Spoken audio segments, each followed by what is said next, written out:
Aerotrans. Aerotrans. Met à votre disposition un service de location de tout type de véhicules, des Jeeps et pick-up 4x4, de vannes et de bus. Oui, bonjour chers téléspectateurs de votre magazine de préférence, Dema Magazine. Le réel plaisir est pour nous de vous avoir si nombreux devant vos postes téléviseurs pour suivre ces nouveaux numéros que nous voulons parler des inventions dans notre pays, surtout à la RDC, Congo. Et c'est pour cette raison que nous avons réinvité pour vous M. Jonathan Mafikala, c'est votre deuxième numéro que nous vous invitons dans notre émission. Comment vous vous sentez aujourd'hui? Oui, je me sens très à l'aise.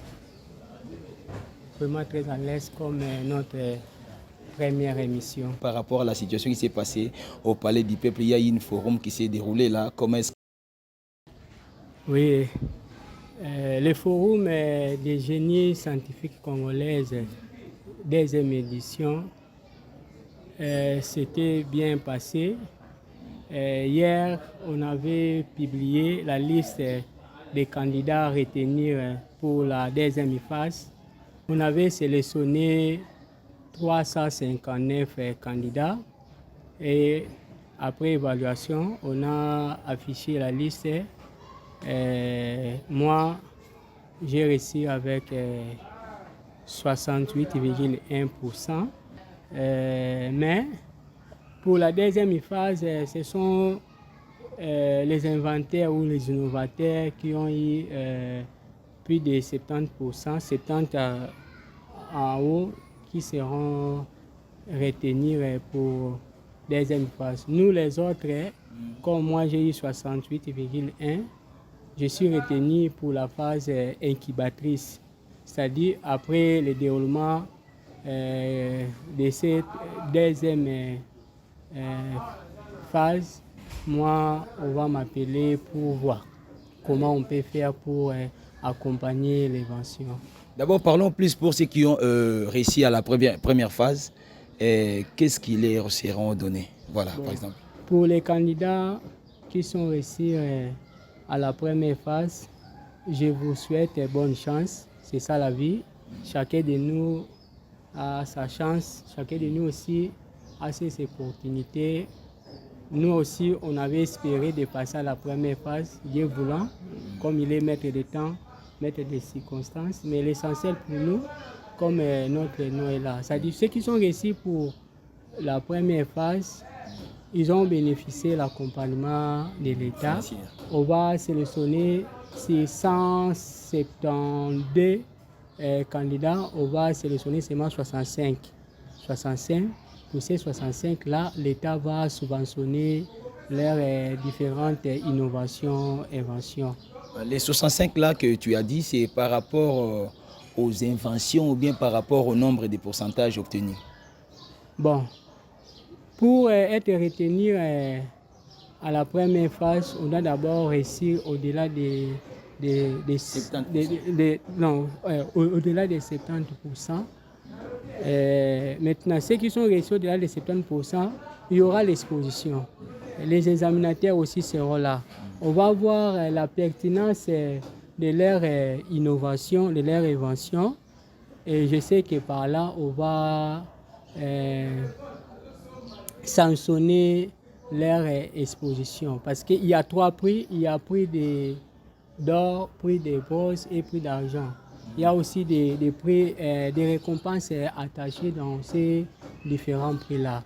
Mais nous, les autres, on a eu la chance d'une phase session spéciale. Là, le ministère de la Recherche scientifique, il va voir comment encore subventionner nos différents projets. Oui, Monsieur Jonathan, pour ne pas aller plus loin avec vous, comment vous avez pu arriver à créer ou à inventer l'écriture? Voilà. Pour inventer l'écriture, je sais que dans la première émission, j'avais dit qu'il y avait beaucoup d'éléments qui sont entrés pour inventer. Là, je parlais de la vision de la communauté que j'ai prise, communauté d'église de Dieu Vie Nouvelle, dirigée par le pasteur Eric Balapala et son assistant, pasteur Emmanuel Ngak. En dehors de ça, comme je suis chrétien, il y a des éléments. Il y a la parole de Dieu et les vécus quotidiennes qui étaient des sources d'inspiration indispensables. Concernant la parole de Dieu, dans le livre d'Ésaïe 9:1, 9:10, la Bible dit, oui, j'ai appliqué mon cœur à tout cela, j'ai fait de tout cela l'objet de mon examen, j'ai vu que et les sages, les travaux sont de la main de Dieu, l'amour aussi bien que la haine, les hommes ne savent rien. Dans le verset 10, toujours dans l'Ésaïe, c'est dit, tout ce que ta main trouve à faire avec ta force, fais-le, car il n'y a ni œuvre, ni pensée, ni science, ni sagesse dans les jours des morts où tu vas. Ces deux passages nous font voir comment nous les humains, nous vivons par l'ignorance. Dieu, par sa grâce, il a tout disposé à notre faveur. Il suffit seulement d'être concentré pour le découvrir. C'est-à-dire, il n'y a pas vraiment quelque chose de spécial pour inventer quelque chose. C'est-à-dire, comme dans le livre dit, tout est devant nous. Ça dépend maintenant du niveau de la concentration que chacun de nous il dispose pour pouvoir inventer. Concernant le vécu quotidien, je suis une personne qui observe beaucoup la nature. En observant la nature, ça me permet de comprendre beaucoup d'éléments. Parce que j'avais dit, il n'y a pas un livre, il n'y a pas un document que j'avais lu pour ce qui m'a permis d'inventer. Mais ce sont les fruits de l'observation. Ce que j'avais fait, ce qui m'a permis aujourd'hui, on parlait de l'écriture. Il y avait un jour, alors j'assistais à un cours de français, 5e année commerciale, où était exploité le titre « Le conflit des générations ». Là, au début. Et j'avais compris par rapport à cet enseignement, les avantages et les désavantages on peut trouver chez un jeune ou chez un vieillard. Et mon attention était orientée chez les jeunes. Comme on dit, la jeunesse constitue une portion de vie importante.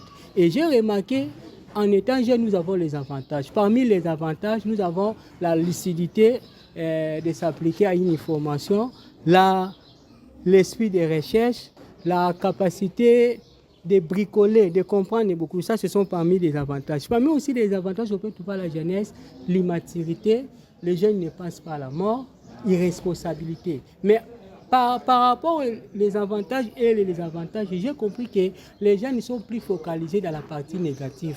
Au lieu d'utiliser leur partie positive qui va permettre de faire des découvertes, d'innover, c'est-à-dire de changer leur univers, mais ils sont trop focalisés dans les choses-là dérisoires qui ne bénissent pas. Des futilités. Des futilités. Mais moi, par la grâce de Dieu, j'ai fait l'exception en développant mes capacités, en inventant l'écriture nouphadécrite. C'est-à-dire, ça, ce sont des sources. Mais en dehors de ça, pour comprendre c'est quoi l'invention, la nouphadécrite n'est pas tirée du néant. Parce que c'est ça l'idée qui a créé le monde sans utiliser quelque chose d'existant.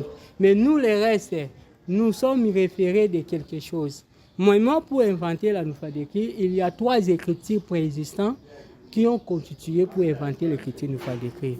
Là, nous voyons l'alphabet ou l'écriture française, nous voyons l'écriture arabe et l'écriture sténographique.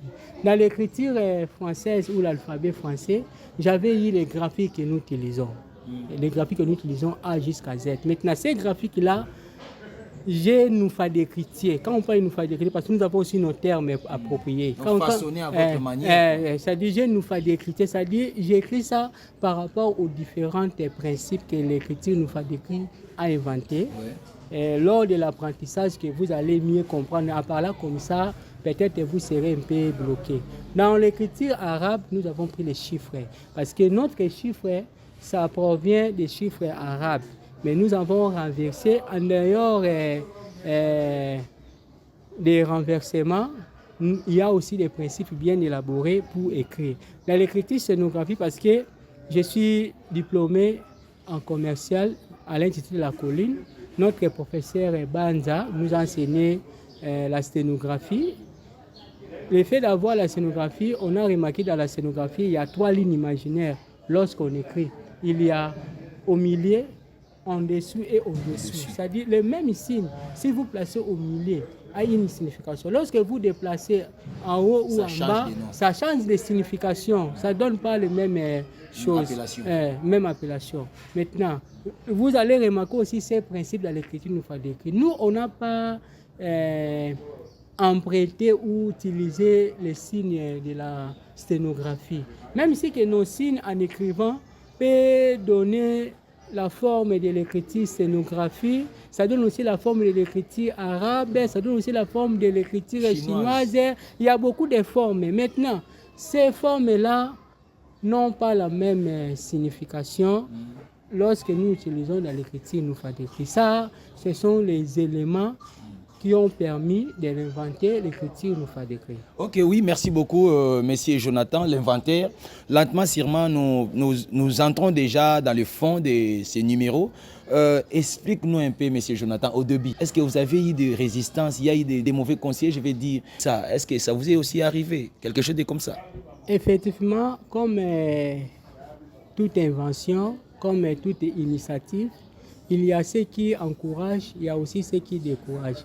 Ça n'est pas maintenant de vous, l'inventaire, ou de vous, les propriétaires de cette initiative.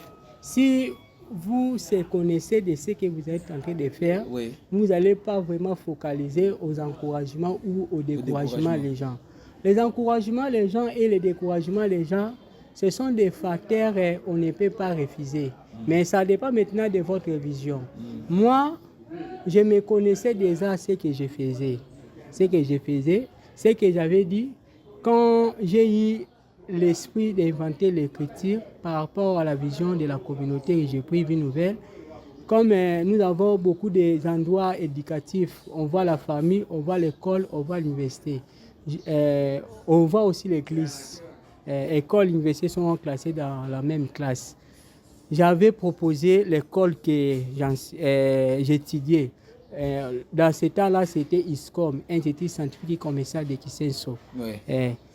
Là, mes premières apprenants étaient mes collègues de l'école. Mais ce qui m'a poussé de continuer à penser à cette écriture jusqu'à aujourd'hui, parce que quand j'avais une initiative, j'ai essayé d'expliquer mes collègues. Là, je vois Enoki Kanjolako, je vois aussi Credo, mon frère Credo. Quand je l'ai expliqué l'écriture, j'ai vu qu'ils ont compris. Maintenant, les mauvais élèves passaient au tableau, écrivaient des bêtises, mais entre nous, les élèves, nous comprenons ce qu'on a écrit. Mais quand les professeurs entrent, ils n'arrivent pas à décortiquer ce qu'on a écrit. Et moi, comme je viens de dire, j'observe beaucoup la nature, j'ai pris un beau acte. J'ai dit oui, ça peut aussi aller. Et j'ai informé l'alphabet. L'alphabet là que j'ai formé, ce n'est pas l'alphabet que nous utilisons aujourd'hui. Maintenant, j'ai eu beaucoup d'alphabets. Maintenant, à chaque fois, j'innove quelque chose, j'ai noté ça quelque part. Le fait de noter, ce que j'ai trouvé impeccable, j'ai gardé. Ce que je ne trouvais pas impeccable, j'ai gardé ça. Je sais qu'un jour, il y aura un documentaire. Oui, monsieur Jonathan, excusez de vous couper. Il y a eu l'une de nos téléspectateurs qui est arrivée au point de nous appeler pour nous poser la question. Elle a dit que nous allons vous poser cette question-là. Est-ce que vous avez la facilité de nous citer de A à Z l'écriture nous fait décrire? Bon, quand vous parlez A à Z, c'est par rapport à l'alphabet. Parce que écriture, alphabet, ce sont les mêmes mots qui appartiennent dans le champ lexical. Même si il y a la différence de signification. Nous, on ne dit pas A à Z, parce que nous, on n'a pas créé une langue. Bon, vous avez combien d'élèves? Mais nous, j'arrive, on n'a pas créé une langue. On sait qu'on ne peut pas parler une écriture sans une langue. C'est-à-dire quand on parle une écriture, il y a une langue. Mais on peut parler une langue sans une écriture. Par exemple, nos différentes langues nationales, là, je fais l'appel au ministère des Cultures, Arts et Patrimoine. Ça, ce sont des initiatives à encourager parce que la Nufadeki va valoriser nos différentes langues. Ça va vraiment faciliter, valoriser nos différentes langues. Maintenant, quand nous parlons l'alphabet signifie quoi? L'alphabet comment nous allons prononcer ces signes graphiques à telle langue. On sait que nos signes graphiques que nous utilisons, ça provient de l'écriture préexistante, écriture phénicienne. Maintenant, les Phéniciens, c'est eux qui ont inventé l'écriture. Maintenant, cette écriture a connu beaucoup de changements pour qu'aujourd'hui nous utilisons. Et nous remarquons que beaucoup de langues utilisent cette écriture. Maintenant, comment utiliser cette écriture? Utilise cette écriture par l'alphabet. L'alphabet signifie comment on va prononcer ces signes graphiques-là à telle langue. Par exemple, quand je parle l'alphabet français, comme je suis francophone, je parle français. Nous avons ces graphiques ici, nous appelons A. Maintenant, ces graphiques-là, si un anglophone est là, il va appeler A. Ce qui change, ce n'est pas les graphiques, mais c'est la prononciation. Maintenant, nous, comme on n'a pas créé une langue, le problème de la prononciation, ça ne nous concerne pas. Nous, c'est maintenant ce qui nous concerne, c'est le problème d'écrire. Maintenant, nous, on va vous montrer comment nous allons écrire maintenant ces graphiques A là. Tel que maman, en alphabet, ça s'écrit de telle manière, par exemple. Maman, en alphabet, si je peux prendre un papier, là, peut-être vous allez encore beaucoup comprendre en parlant comme ça. Par exemple, ici, nous avons notre M, A. Ça donne maman. Ça donne maman. Ça dit, vous voyez ici, il y a 1, 2, 3. Maintenant, maman, dans l'écriture que nous utilisons, il y a M, A, M, A, N. Maintenant, par rapport au principe de l'écriture nous fait décrire, ça c'est notre M. Et ce qui descend ici, c'est le A. Comme c'est la répétition des sons, il y a maman. Là, ça provient d'un cours de mathématiques. Quand j'étais en école secondaire, là où on parlait secondaire, aujourd'hui on parle de 7e, 8e. Bon, c'est une nouvelle appellation. On nous a enseigné dans le cours de mathématiques comment mettre quelque chose dans le diagramme des veines. Quand on met quelque chose dans le diagramme des veines, maman, diagramme des veines, on va mettre un mam au lieu de maman. Comme le MA, il y a la répétition, ça ne va pas répéter. Maintenant, nous, dans l'écriture, nous fait décrire, on a utilisé ces principes, j'ai dénommé ça dans mon nom, j'appelle ça les signes mafika. Là, ça ne permet pas la répétition immédiate des mots. Là, peut-être vous allez comprendre s'il y aura encore d'autres émissions concernant l'étude et la compréhension des signes. Nous allons chercher un tableau, vous allez commencer à expliquer à nos téléspectateurs. Là, vous allez comprendre. C'est-à-dire, nous avons inventé les signes graphiques. Ces signes graphiques-là seront interprétés ou utilisés dans n'importe quelle langue. Maintenant, il faut savoir maintenant la nuphadécriologie ou la nuphadécritologie, c'est-à-dire la science qui étudie l'écriture nuphadécrit. Par là, vous allez comprendre ces différentes leçons qui constituent l'écriture nuphadécrit. J'avais dit il y a 7 chapitres pour la voix et la durée d'apprentissage est équivalent à 72 heures, c'est-à-dire 72 heures.